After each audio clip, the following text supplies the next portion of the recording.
I know you're not supposed to gloat as a One Piece fan. You're not supposed to demean other series and what's happening with their franchises. It's almost like sports where, hey, if your team are the champions, if you're a Boston Celtics fan right now in the NBA, you're gloating, you're confident, having a good old time, and you're running around demeaning other teams because, well, you're the champions. Listen, I hate to say it, but at times it really does feel justified that we One Piece fans are toxic. Yo, I'm not gonna lie to you, man. I'm not gonna lie to you. Now, it is more important and more beneficial for the community to stay humble. Most folks don't like bullies, and sometimes we do go too far, undeniably. However, when we have content like this, which completely, this was phenomenal. This was honest to God phenomenal. I had planned to do a video about Megumi Shitani, the one that has created some of the most iconic episodes in One Piece history, directed them, and arguably the best episode in One Piece of all time, episode 1015. And then Keisuke Mori, who is a godsend when it comes to animation and creation and lead teams like that. The person that was the lead animator, as far as I recall, for episode 1072, the Monkey Massive Nika D Madness. I had high expectations going into it. I did.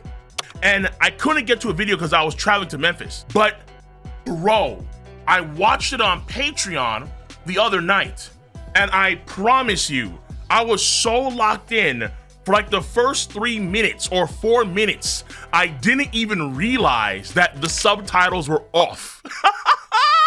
Yo, I didn't even realize the subtitles were off. Catch in the chat like, hey, yo, King, are you studying Japanese or something? Are you getting extra ready for Japan? I'm like, what you mean?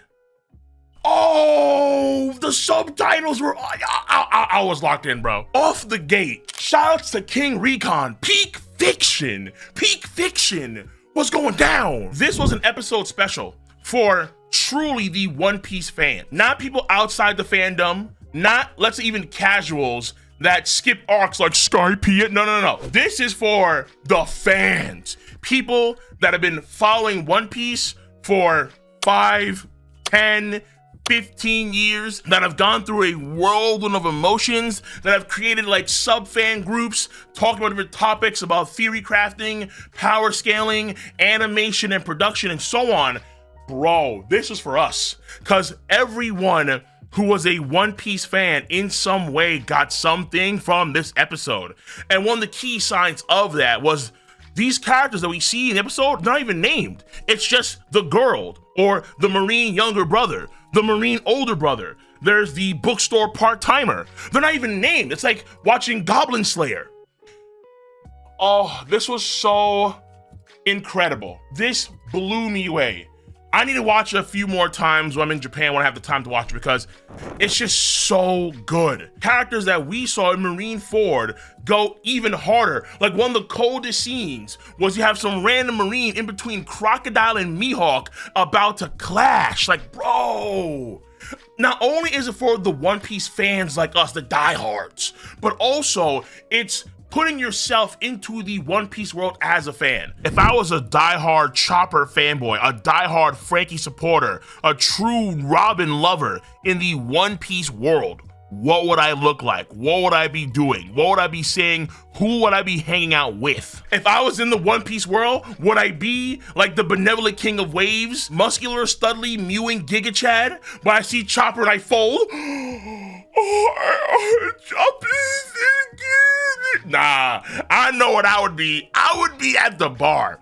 I would be at the bar with Brago, JD Legend, Taekwon, Rogers Base, and so many other people. Chestnut and Ohimi would pull in, and we'd be power scaling. Yeah! We would be power scaling. We'd be yapping about bounties and sword skill. We're throwing in random cats like a Kainu. We're throwing in cats like Vista. We got Zoro getting glazed. Sanji tried to get some glaze, got denied. No. If you agree with me, then please give your boy a thumbs up, bro. You can go back and watch this a few more times, guaranteed. It was like a little pocket movie, a little nugget of gold that you happen to stumble across when you're in the forest lost, right? It's going to the mall and seeing a PS5 Pro on sale, like, what? They dropped the price by $300?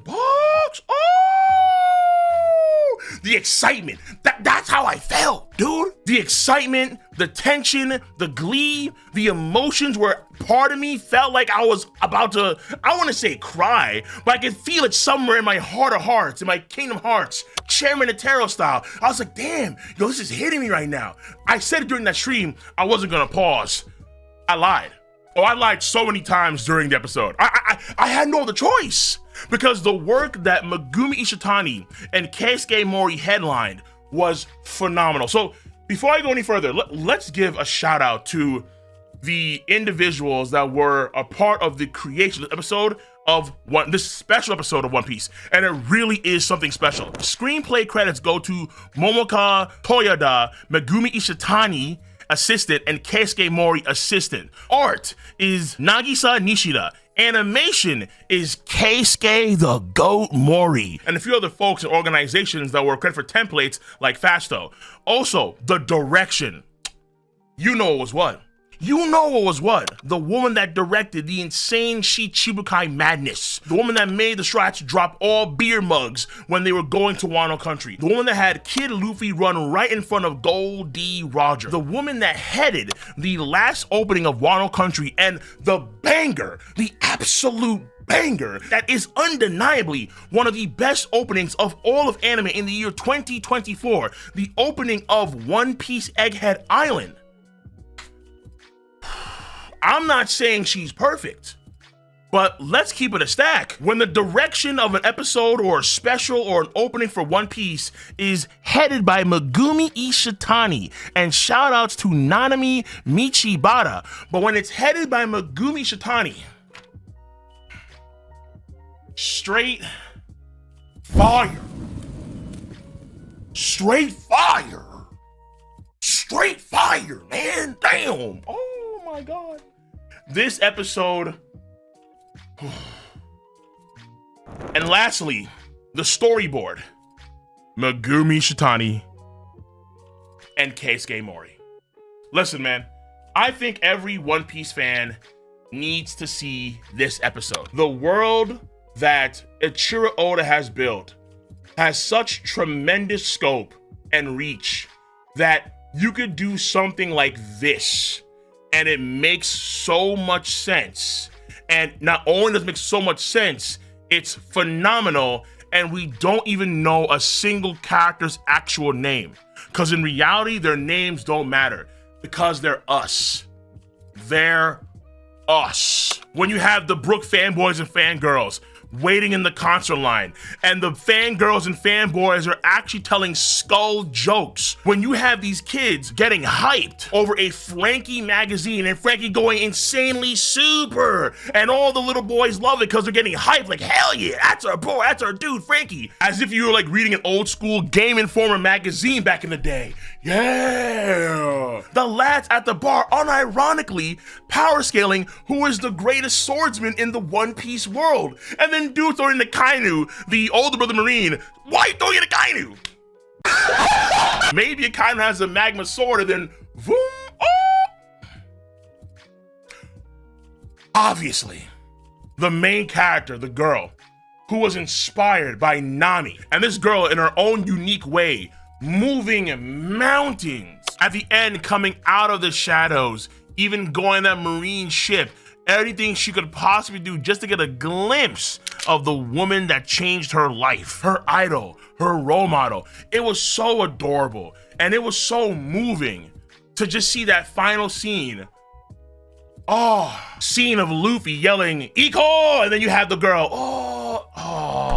it's beautiful. The episode was genuinely beautiful. In many ways, it pushed the limits of what an episode could do.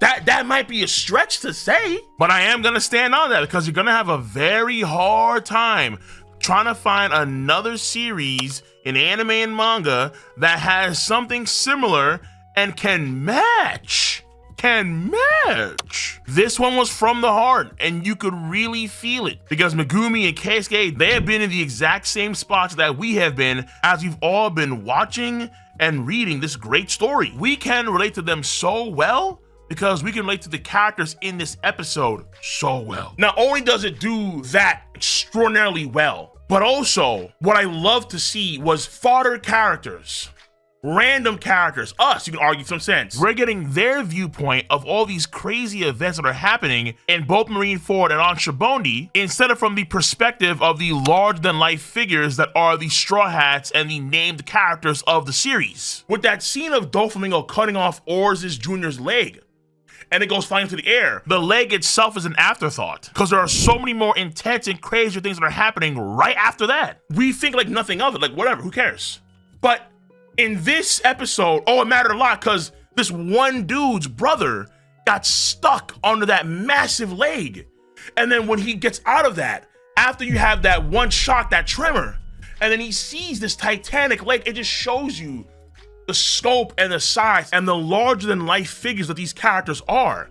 It's, in a way, people like us, normies, looking at Greek gods duke it out in the sky. We're watching Kratos slay the entire Norse pantheon in real time.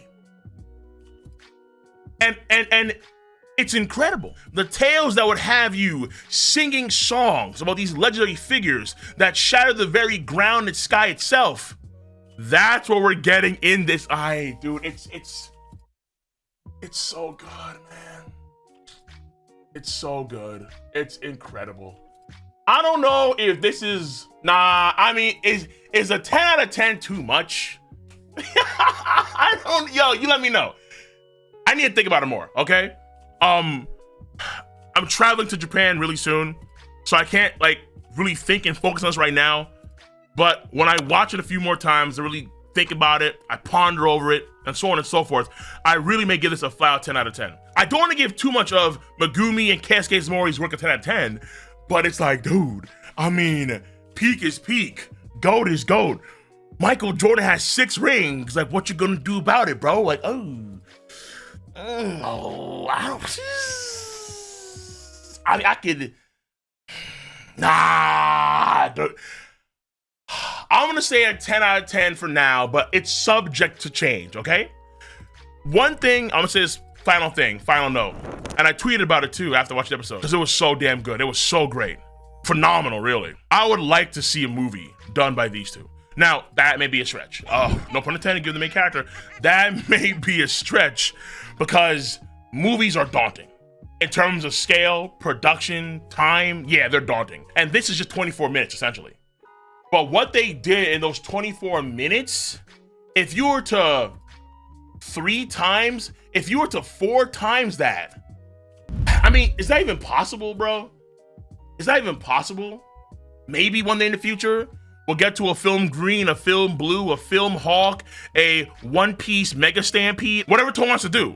But if they could somehow, some way, get it done. I know folks want actually them to be way more involved with the ongoing week-to-week material. Fair enough. I'm gonna get in trouble. For saying this. But maybe we can forego a little more involvement with Megumi Shitani and Keisuke Mori with the week-to-week canon episodes for potentially, not a guarantee, but potentially something bigger and better in the future. Right now, with this 10 out of 10, can we get much higher? That's hard. That's hard. Let me know your stance on the subject matter at hand. If you do enjoy your boys' video content, give me that thumbs up, subscribe to the channel, and click on that bell to join the notification squad. I'm gonna catch you guys and gals on the flip side. See you. Bye-bye.